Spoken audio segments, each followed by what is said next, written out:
Hey, what is up? This is the Leafs Convo podcast for Oak Ridge Ford in London, Ontario, oakridgeford.com. I'm Norm, along with Mike. Thanks to everyone who supports the pod. Here we go on a live basis from here on out, and we appreciate you being with us. Mr. A, the Maple Leafs 8-1-1 in their past 10. Pretty spectacular. About a week and a half, 2 weeks ago, this team was kind of right there, not at the top. Now the number one team in the league. Once again, fueled by Austin Matthews in this resurgence. He's on fire, but secured by a number one goaltender none of us thought would come to be. Jack Campbell wins in 10 consecutive starts. Bravo to him. Bravo to the Maple Leafs. Bravo to you for being here. Hi, Norm. Well, to start with Matthews, it's not a coincidence that his wrist struggles, his injury struggles, coincided with them losing 6 of 7 games. They had to move him around on the power play. He couldn't be the trigger guy. He was in front of the net.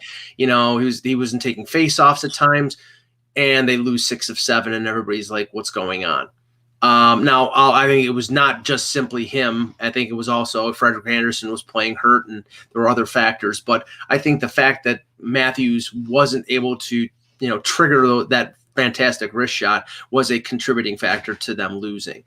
He's healthy, and now he's scoring in great big bunches. And with regularity, like every game, you can depend on at least one, maybe 2 goals from Austin Matthews. That is something you can't ignore. And if you're talking about MVP candidates, I know they say McDavid, and he's having a fantastic year, and they say Nathan McKinnon. I think that Matthews is up there simply because you've seen what it is when he's not on and what it is when he is on. So, and right now he is on. He's carrying this team. They're getting offense from other people. I mean, Tavares is having a good streak. Marner is always present when it comes to contributing offense. But right now, it's Austin Matthews. And as for Jack Campbell, I mean, anybody who watched the interview that he had after the game with Sean McKenzie, if you don't feel for Jack Campbell and you're not happy for Jack Campbell, I mean, people on the other team are happy for Jack Campbell. That's how nice of a guy he is. And it's fantastic. And it's a nice problem to have if Frederik Andersen comes back at 100% and you have Jack Campbell or Frederik Andersen as an option going into the playoffs. But we'll probably have to find out. We'll probably find out in the next couple days whether that's possible, because I still don't know for sure whether we're going to see Frederik Andersen back. And if we don't, then I think Kyle Dubas is going to have to, before the trade deadline, go out and find himself another goaltender. Jack Campbell can be the number one. He's got the skill to be. Does he have the health ultimately to be not only the number one, but the goaltender who backstops this team into the playoffs, past the first round and beyond?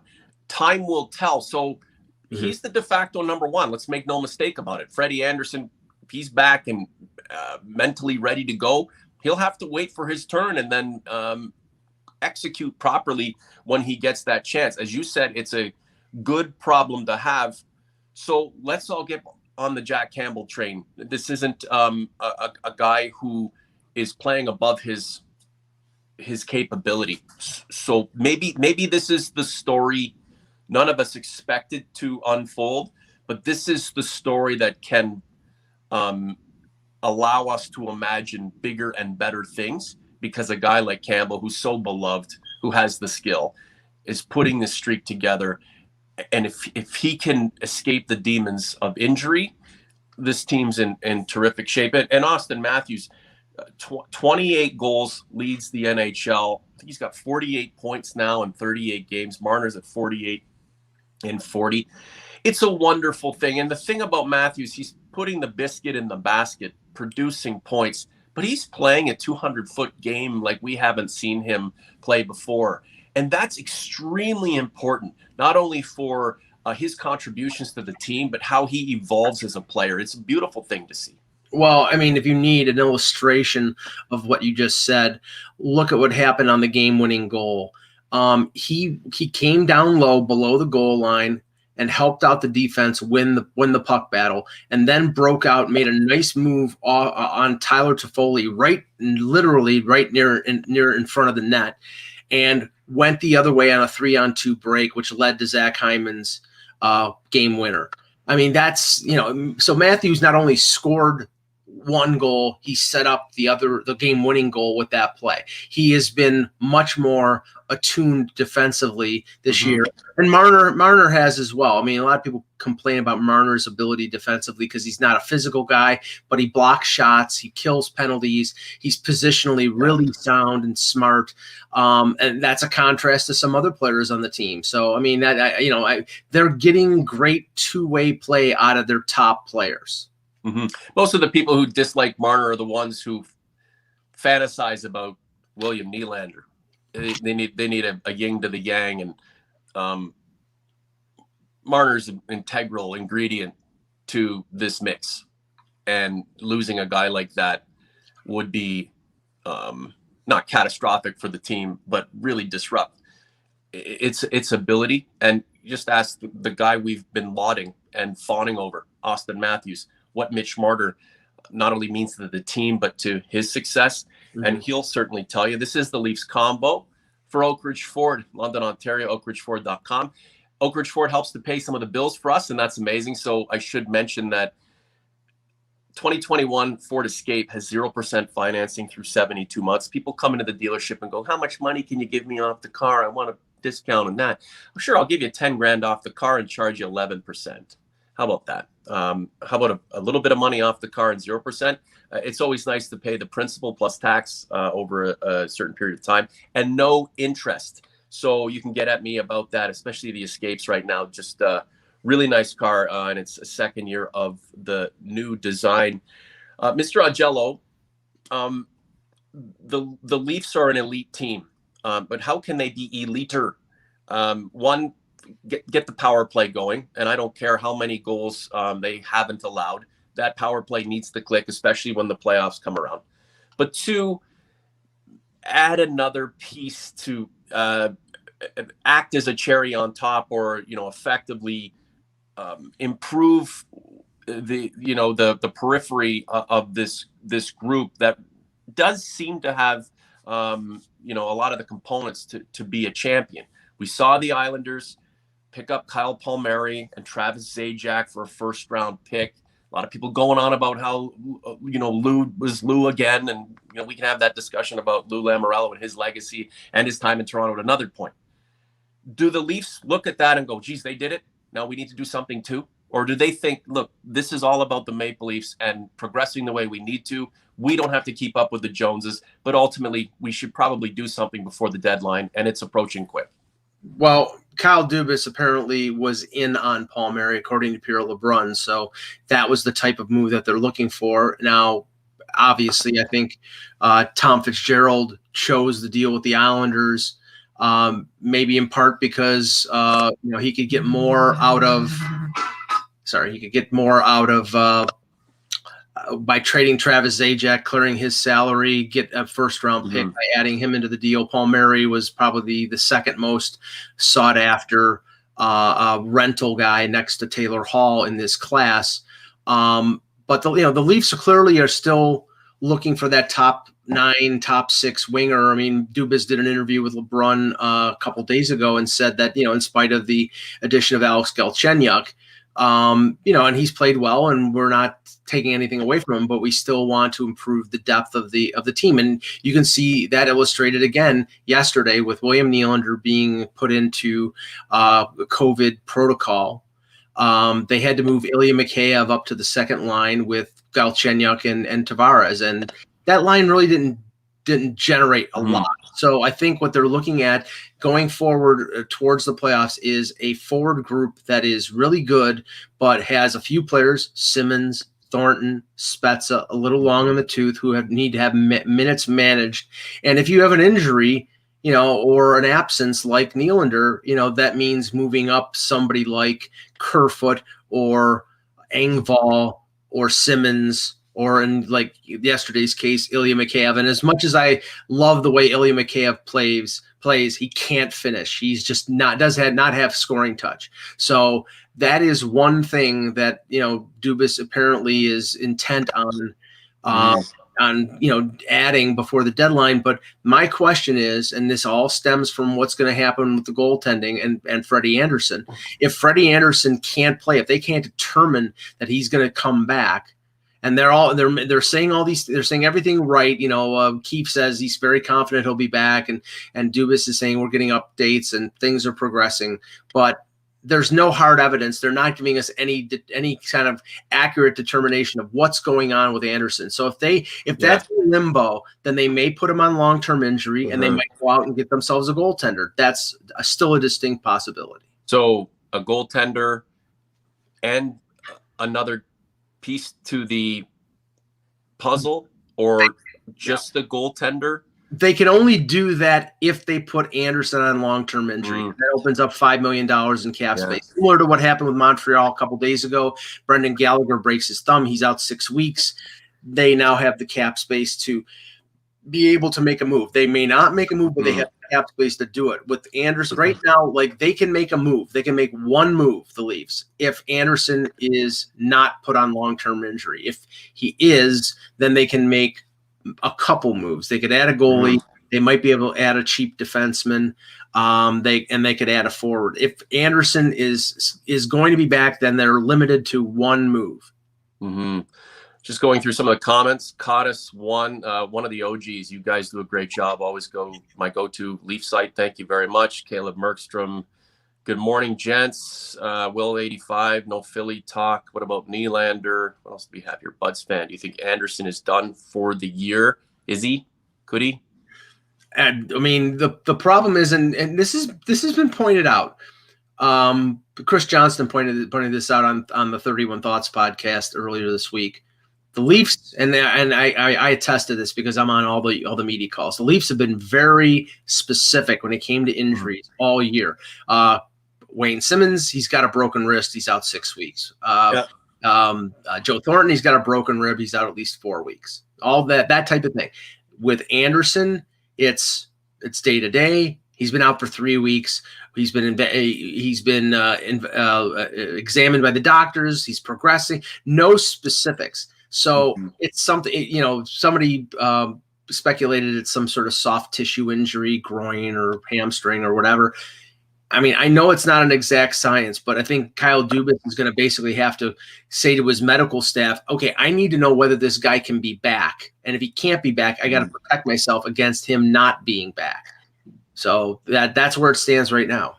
LS, Marner is overpaid. Hard stop, whatever that means. End of story. Nothing to do with Nylander. My point is, people who like Nylander, especially on social media, typically dislike Marner. So we focus on Marner's shortcomings, and it's vice versa too.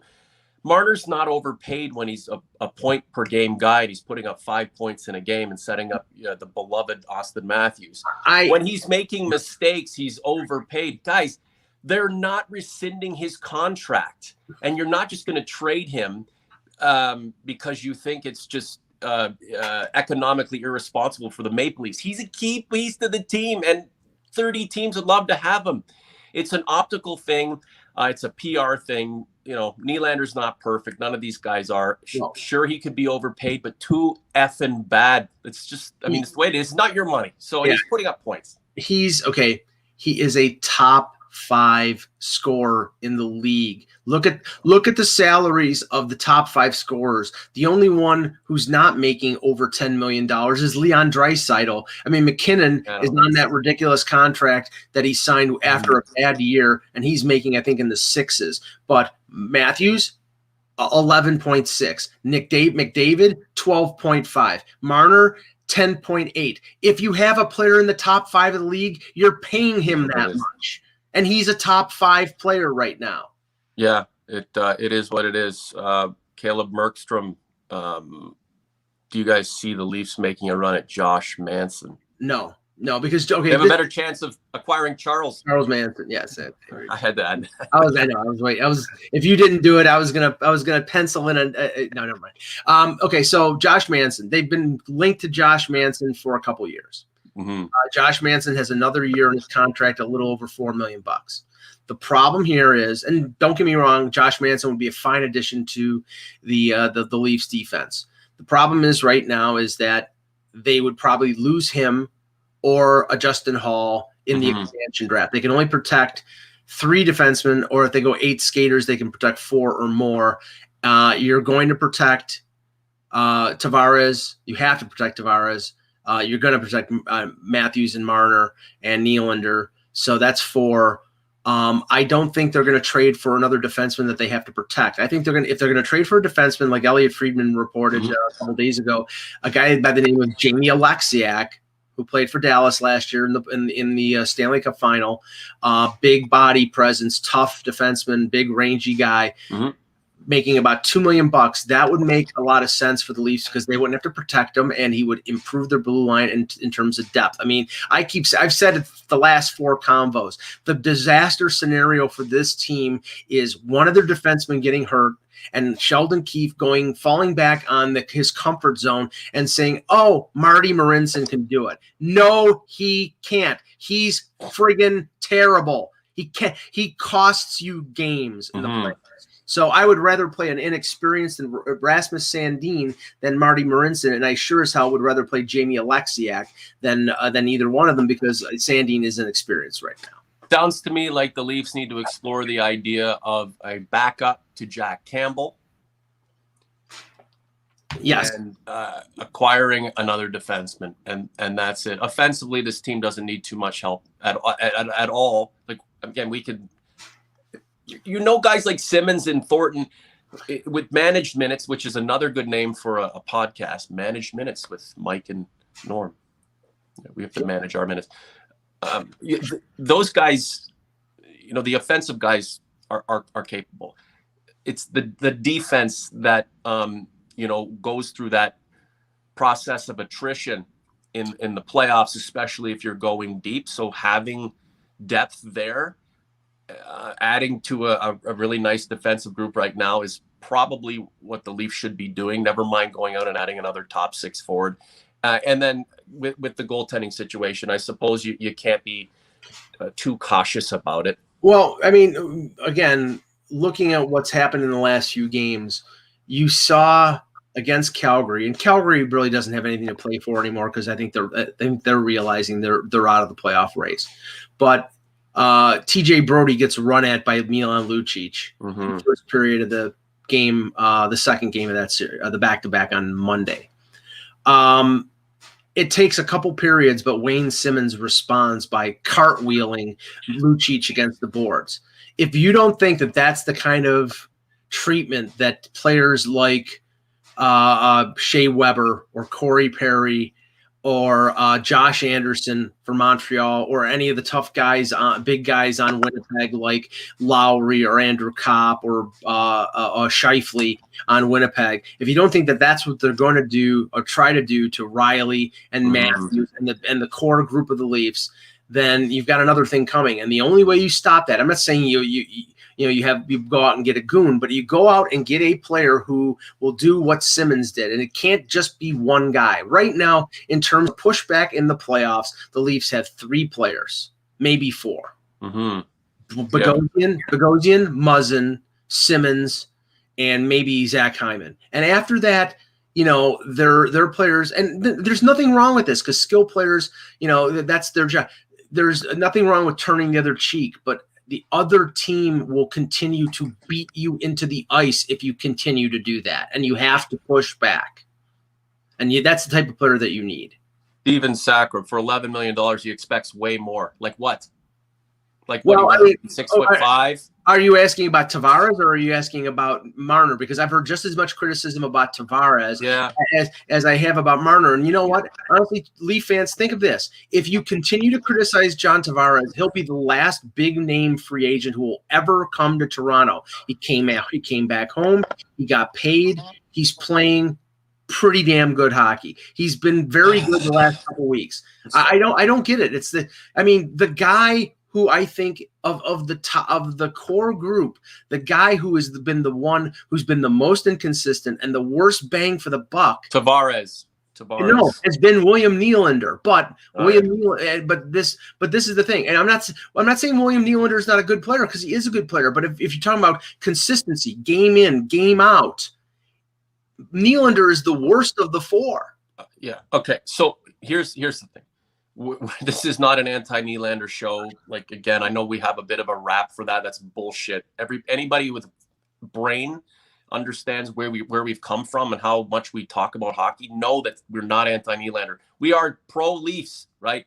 In this circumstance, you pack your team with the best players you can get. They may have had better seasons elsewhere, because you understand that every one of these players is a declining asset at some point.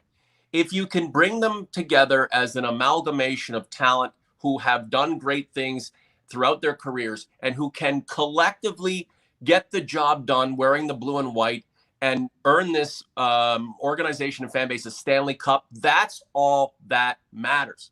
That's it. So guys like Tavares, he's not the focal point anymore. So he's not going to put up 100 points. It's a Matthews show. Everybody else is contributing to what Matthews is about. Again, everybody's overpaid.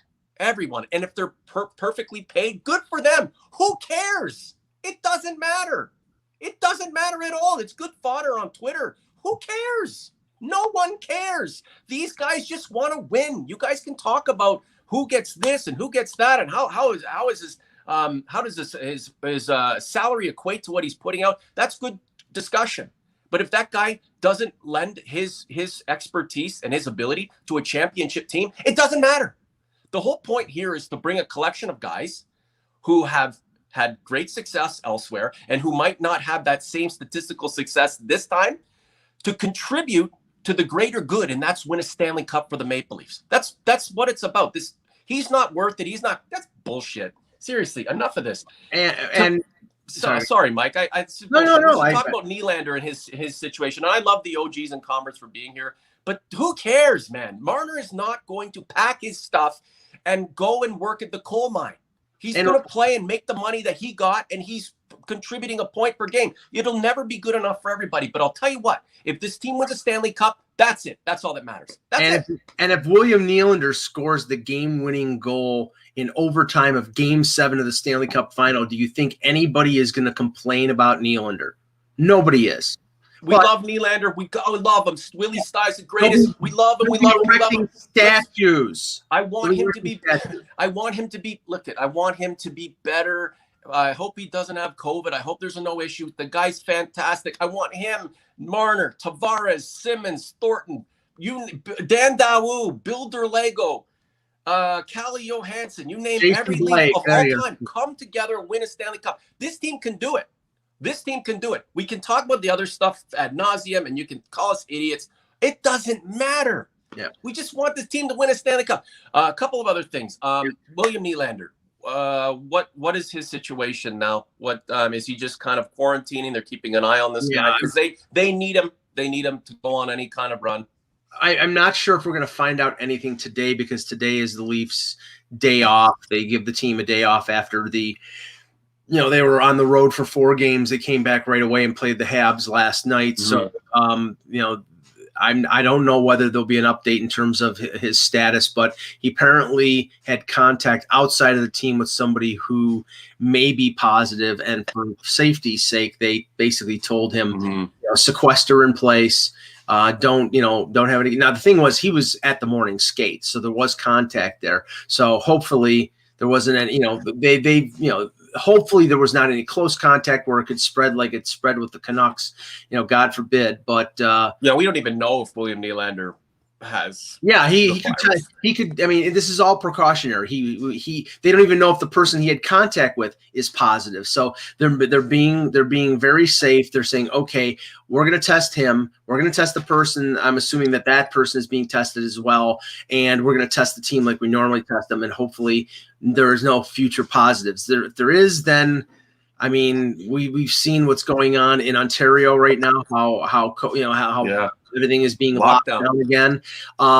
It's really I mean, with the new variants out there, I mean, honestly, the Vancouver Canucks, I don't think they're going to be able to make up the games that they're missing. They're going to be missing 7 or 8 games. I don't know how I mean, I've heard talk that they may extend the regular season by a week for just the North Division, and while the other 3 divisions are playing the first round of the playoffs, the North Division will be finishing up the regular season, have their season delayed a week and start, like, say, late May instead of mid-May. Mm-hmm. And I think that's asinine, simply because they're going to be exhausting themselves to play games that might be meaningless and then go into a playoffs right away. I think that the games for Vancouver, since they're a non-playoff team, they should be forfeited, and the team should get the 2 points that they're playing against. I mean, not anything against them, but honestly, it's like, I mean, you have to finish the season. And right now, the NHL is hell-bent on playing 56 games and everybody doing that. But,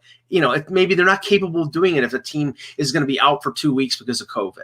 Yeah, I don't know what else to say about that. It's just these are crazy times, right? Like, we're on lockdown here, and it's super stringent. It's reminiscent or reminds you of those early days of the lockdown. Nobody had any clue. We figured that we would be out of it by now, and it's a tough one. And then you look at whatever they're calling the baseball park in Arlington or Texas, Dallas, or whatever. The place is packed, and they're down there, Cavalier. That was one six-gun justice with Stetsons and flinging around their AR-15s and stuff. One game for the opener, and now they're back down to 20%. They wanted the full stadium for which I don't okay. It was the opener of the stadium, and they wanted the full crowd. I mean, I don't know. I mean, you couldn't pay me enough to go there. Well, I wouldn't go there in general for other reasons besides being irresponsible, but. It's just weird, right? It's getting territorial, and it's not that people believe COVID's a hoax. It's just they're just getting sick and tired. They don't want to deal with it anymore. BC's had a lot of really been hit hard, and there's a reason why the Canucks aren't playing, right? And Ontario's going through some struggles too. And I keep hearing stories about 1 million vaccines and freezers in Ontario, and they're not being distributed. I mean, it's like right now people are sick and tired of this, but right now it's like, honestly, it's like, in the U.S., the vaccine is being distributed. I got my first shot a couple weeks ago. I'm getting my second shot next week. I'm looking forward to the end of April when I have a 95% protected situation. Mm-hmm. Because of the vaccine.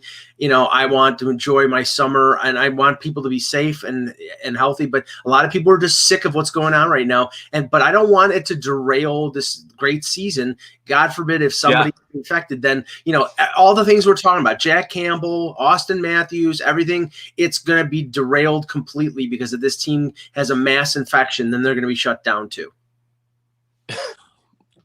Exactly. Right. Do you want to talk about Lou Lamoriello at all? Well, I'll just touch on this because we were talking about this back and forth, and there's been some criticism of Lou when it comes to Toronto, and I think it's tied to the Patrick Marleau contract, some of the trades that he made. I mean, Lou did a lot of good. What the best things that he did was get players under contracts that right now the Leafs are benefiting from, namely the Morgan Rielly deal. Getting Morgan Rielly for $5 million a year was a pretty damn good deal. The Nazem Kadri contract was pretty good as well. They traded that, but they got value. They got some value back for it. Obviously, a lot of people are critical of what Dubas got for Kadri. But the problems, I think, with Lamoriello is that he surrendered to the whims of Mike Babcock more than I think people thought he was going to. Mm-hmm. He was brought in as a check on Babcock's power. Babcock wanted Marleau because Marleau was on the Olympic team. They signed Marleau. They overpaid Marleau. They gave him an extra year. Babcock wanted a fourth line center 2 years in a row, and they wasted a second round pick on Thomas McCannitz and on Brian Boyle. Babcock refused to play a guy like Frankie Corrado because why? Because Lamoriello picked him up off of waivers and Babcock without Babcock say so, and then Just refused to play. bizarre. So I mean, since when does Lou capitulate to a head coach? I mean, obviously it happened, and maybe for Lou's own sake, ridding himself of anything to do with the Maple Leafs organization was a good way for him to get back to the real Lou, and obviously going back to where his geographical roots too. So yeah, I mean Babcock, it's kind of a sad story. Here's a guy who came to help bring a shitty team back to glory, and his name and his brand helped establish the Leafs as a not a bunch of idiots anymore. And then it just all went pear-shaped. Mike, I just wanted to bring up Dyslexic here. I don't know about his comment, but he's a big contributor to the podcast, has been for quite some time. Dyslexic, thank you very much. The only thing people should be fearing are their tyrannical governments. I don't want to go down that road, but a lot of people are exasperated. Yes, by what's going on, and I know that the Devils fans are exasperated by what Lou just did to Tom Fitzgerald. Somebody else in the chat has brought up another thing: the 7-year contract to Nikita Zaitsev. That was another thing. Yeah, and the failure in his last year to get Nylander signed to an extension. He would not give Nylander a contract extension with a year left when he had the ability to sign him to an extension. Nylander puts up a big year and then puts Dubas in the position of that. There was a holdout, and then I think he overpaid him and capitulated to his agent. And if Lou had been proactive, which normally he is, to get him on a more friendly contract, then the domino effect wouldn't have been there for Matthews, for Marner to be paid as much. Maybe they would have been because they signed Tavares, but I just think there could have been better. Lou overall did a pretty good job. I can't complain about it, but there are some people who complain about his tenure in Toronto. Do you think he felt more stress running the Maple Leafs than he did the Devils? I mean, it was a shorter period of time. Do you think he felt like he had to expedite I think he had to return to greatness? I think he had to deal more with a bureaucracy in Toronto that he was the man in New Jersey. He ran everything. He was the president. In Toronto, he worked well with Brendan Shanahan, but Brendan Shanahan was his boss, and Brendan Shanahan had to answer to the MLS board. So he didn't have the complete autonomy that he did in New Jersey. That's super cool. We have like 50 OGs and converts in the chat right now through StreamYard. I think this is Nylander's final season with the Leafs. They will get his salary to 2 players in the offseason. That's Tony Bazzelli. Yeah. Again, I'm seeing a lot of anti-Nylander stuff in the chat. Like, again, you can forensically look through everything we've talked about forever. We've never been anti-anybody. It's just the way people perceive things. Mike, how old are you together? Our combined age is well over a century. We're not boomers. We're Gen Xers. I just care about the brand. I want the team to win, and that's all I care about. So any kind of accusation that we are for, pro, or anti, that's just bullshit. At the end of the day, I could care less if somebody disagrees with that. We can talk hockey all day. This is our project, the Leafs Convo. We've been going forever. Whether you're with us or against us, you subscribe, unsubscribe, and a lot of people hold that over my head. Guys, I don't care. I don't care. Mike and I will be here to collab. We want the OGs and converts to be a part of it, but threatening unsubscriptions, I could give a fuck. The whole point of this is to have fun, to talk, and do our thing. At the end of the day, if that's too much for you, too bad. I'm so sorry. If you want to be a part of what we're doing right now, come, and I'll love you forever. But to threaten us because, you talk bad about Nylander, so what? We don't. Go ahead and unsubscribe. I don't care, man. I don't. It's valid. It's valid criticism, and we're not being personal. But here's the pure dollars and cents of the reality of things. Right now, the Leafs' most important off-season situation is Zach Hyman. Zach Hyman's making $2.25 million. He's gonna get a raise. Apparently he's a fourth liner at best. Yeah, Barely. That's the word. He's going to at least double his salary. He's going to at least make in the mid fours. Okay, so there's 2.25 at least, probably closer to 4.75 a year the way he's playing and how important he is. So you're going to have to double his salary. You're going to have to sign if you're signing Freddie Andersen or you're going to sign another goaltender to back up or be a 1B with Jack Campbell. You're going to have to spend money on a goaltender, and you're a year away from Morgan Rielly being an unrestricted free agent. So how are you paying for this? You can't pay for it all by trading Alex Kerfoot, because that's $3.5 million. But Mike, can I just say something? They weren't foregoing an opportunity to retain Marner, to sign the biggest free agent in the history of the organization, just so that they could have money set aside for guys like Rielly and for Hyman. Right. The reality is that Kyle Dubas and a lot of general managers around the league were depending on the salary cap to expand, and they figured, okay, we can keep our core group, and since the cap will be $90 million, we can spend the extra money on re-signing Hyman and re-signing Rielly. The problem is that the reality of the pandemic is that the cap's going to be 81.5 for probably the next 2 to 3 years, and the Leafs are going to have to make hard decisions, and the hard decision, I think, is going to be trading William Nylander. Okay, Dyslexic, who would you pay, Hyman or Rielly? I I'm paying both. I'm paying both. That's a tough one, man. I don't think it's. See, that's the thing. I don't think that's the choice that the Leafs can make, because they need both of them. Hyman is integral to being either a top 6 or top 9 forward, and he's the motor and the defensive conscience of this team. And Rielly is the number 1 defenseman. Yeah. You have to pay both of them.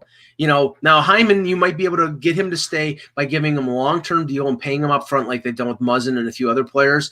But Rielly's going to make probably $8 million a year. I know, and we're deviating from the focus, the essence of this podcast and what we were talking about 20 minutes ago, in that at some point you have to go for broke. You've got, this is the case now. That situation, they can deal with it. If they lost Hyman and Rielly together because they don't have any money, but they won a Stanley Cup this season, for me, I'm sorry, selfishly as a fan, that's what I want. Win me a cup. I don't care if it's an abbreviated season, and Habs fans and Sens fans and fans of other teams make fun of the Leaf fans for generations because this was the season with an asterisk. I could care less. Go win me a Stanley Cup. I want to see a parade. Oh, well, can you even parade? I want to see something on Bay. Well, if that's the case. Hyman, Rielly, all these dudes be damned. Win me now, and then we'll deal with that crap later. Because apparently they've got brainiacs and guys who are getting paid a lot of money who are can figure this stuff out. Let's start wrapping it up here, Mike. Yeah. Well, I'll just finish it off with this. That decision is not something that's going to be made in the next 5 days. Rielly is a decision a year down the road. Hyman is a decision this summer. And what they do to make the room to sign those guys or decide not to sign those guys is in the future. The next 5 days is, what can you add to this team to make them more capable of winning a Stanley Cup? And I believe they need at least they need a depth defenseman, and they need a forward who can play in the top 9. Can they do both? Yeah, forward depth defenseman and a goaltender. Right. Now the thing is that if you're talking about the goaltender, the only way that they can make that move is probably by putting Frederik Andersen on LTIR. If they're going for a cheap goaltender, I suggested in a blog yesterday, maybe they go out and reacquire Aaron Dell. But is Aaron Dell much better than Michael Hutchinson? He's better, but he's not so much better that I would trust Aaron Dell in a playoff scenario. Sean Robertson, howdy boys. What's up, Sean? Batman 277, zero problem with Marner. Freddie is our problem. Welcome to the discussion, guys. I love it. That's the thing. Jack Campbell, he's good enough to be the guy to win a cup. Will he make it there? And if he doesn't, is it Aaron Dell or Michael Hutchinson filling in for him? And if that's the case, everything else that we're talking about is moot, because your entire process to get to this point relies on a goaltender who really shouldn't be there. playing all world and above their head. We've seen stories like that unfold and things like that happen. But man, that's the conundrum right now, because if Freddie is available, he's a #1 goaltender too. And if he's healthy and just has to watch Jack Campbell play, I'd take that over moving him off the roster to make room. Well, they're not okay. That's one thing. There's stuff out there that they're going to trade. They're not going to trade Frederik Andersen for one simple reason: no team is going to trade for an injured goaltender.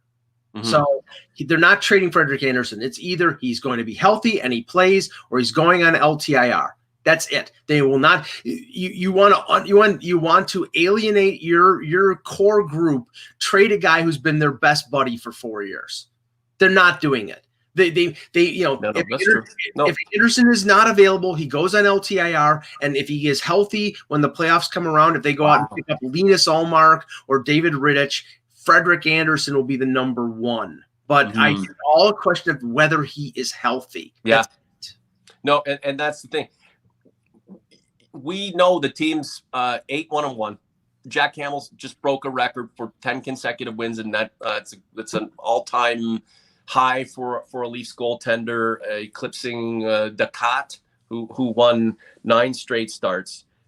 Things are great, but the whole point of things being great right now is for this group to achieve greatness, not down the line when Nick Robertson's ready. It's right now. Or Rasmus Sandin is ready, or when Mitch Marner has been traded away to Magnitogorsk, finally. No, now. So the conversations surrounds ways to improve this team and take it from great to one that can achieve greatness. And there are still lingering issues. We're up against the clock with the trade deadline. Kyle Dubas, it's time, baby. Got time to make some big decisions. If I had my way, Mike, this team goes and gets another defenseman. Freddie Andersen is, whatever defenseman you're going to get, you're not bringing in a Norris Trophy winner. You're bringing somebody into who's tough and who's going to be there to help backstop, veteran depth, help complement that defensive group. And Freddie Andersen is healthy and watches Jack Campbell go on a run until he gets his opportunity. I don't know if that's going to be the case. If I could wish for something to happen, that would be it. Final point to you. Yeah, veteran depth on the blue line and a forward who I think can provide some sandpaper, maybe a little extra scoring. That may be what Kyle Dubas does before 3 p.m. on Monday, but we'll see what happens. Yeah, OG's Converse, thank you so much for being here. It's a lively discussion this afternoon, but these are lively times for the organization and for the Leafs Convo. Like this post. If you didn't like what I said earlier, dislike it too. I encourage you. But if you keep coming back to watch us and listen, hit the subscription button. That helps us with YouTube's algorithm for promotion. And again, even if you want to hate listen, that's amazing. Subscribe to the podcast. It means so much to us. In about 10 hours or whenever this segment finally fully downloads on YouTube, I'll have it out to the other podcast platforms too. So the Senators are coming up, Mike, and the Leafs are going to lose to them, but that's okay. They've won a bunch of games recently, and we're really, really excited. Guys, another reason to subscribe is because Mike and I are going to have a bunch of stuff coming in relation to moves we're anticipating before the trade deadline. So you're going to want to make sure you're apprised and you're kept up to date on what we're going to be doing, because there's a lot more convo to come. I'm telling you. For Mike, I'm Norm. We're up.